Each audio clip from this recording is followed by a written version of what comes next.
So one of the cool projects coming up here for the 1st of February is digging out this pond.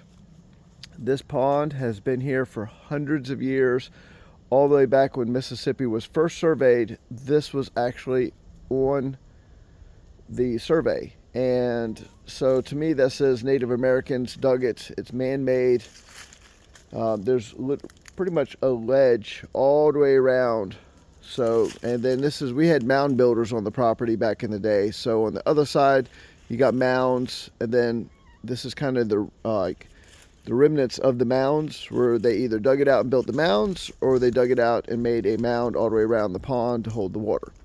So, and I'm not far from the river, so either they dug it so they didn't have to go as far, or they dug it to make their mounds to stay on.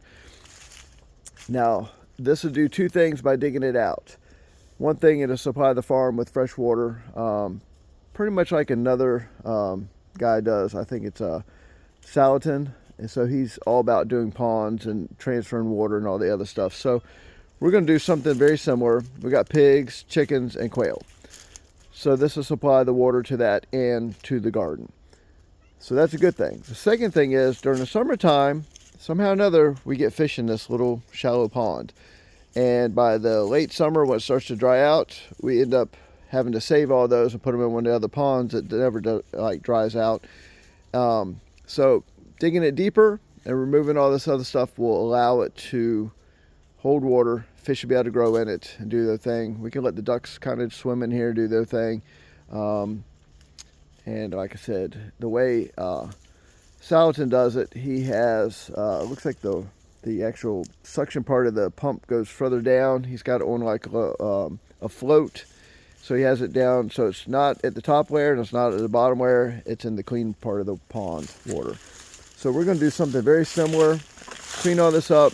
And of course it's going to look a lot better because the driveway actually goes on the back side over there, the furthest away from where I'm standing.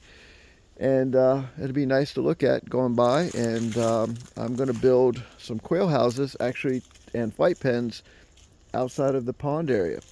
So, yeah. And the flight pens, we're going to clean up just outside of where we're at. Just walk over here. And it's nice and dry. And let's see if we can get out of here in one piece with no briars. And right up here, I still think this is still part of the pond or the runoff of it back in the day. We're talking about hundreds of years that pond has been there. And right up here, goes uphill a little ways. And I think this is the perfect spot to put the quail. It's nice and dry. And I've already done a lot of the clearing in here. So just get in here, bush hog, cut down a few other trees, and build the flight pens and quail houses. Now the cool part about this is a lot of timber that we've already cut down, we're going to reuse and treat it ourselves.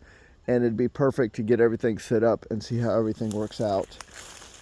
That way the investment is kind of low, but we have so many natural resources here, it just makes sense to use it. Build some nice size flight houses, flight pens, and quail houses. So do some cutting with some Alaska saw rigs. To the left right there, I swear the pond came up here the way it's set up. And then it goes back where it gets really thick.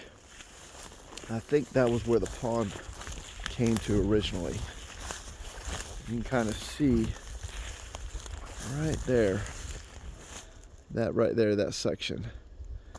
And I'm just going to clear all that back out. But like I said, it'll supply the farm with water. And we have one of our wild animals tracking me right now. It's just now coming through the brush right there. Our little black panther. Always has to follow me wherever I go. So, but that's coming up here in February. We should get a couple flight pens built. Thinking something like a 50 by 100 or something to that effect for my first one. And then we'll just kind of go from there.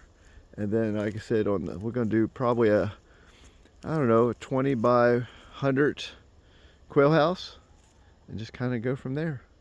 Oh, the Siamese cats found me too. Yep. They're over there playing, enjoying the sun. We've had some really cold days across Mississippi, and so has a lot of the United States. Up there, Virginia, you guys are out of power right now, and but we've got some cold down here that's colder than it's ever been in quite a while. So they're enjoying their little bit of sun on this day, and yeah. But that's all coming up. We should have all this cleared. Get the bobcat out here, clean everything, bush hog, start prepping the logs and getting them treated, and then get them in the ground. Start building. Use the Alaska saw rig, cut our own timber, and put it together. So that's all coming up. Make sure you hit like and subscribe, and I'll catch you guys on the next one.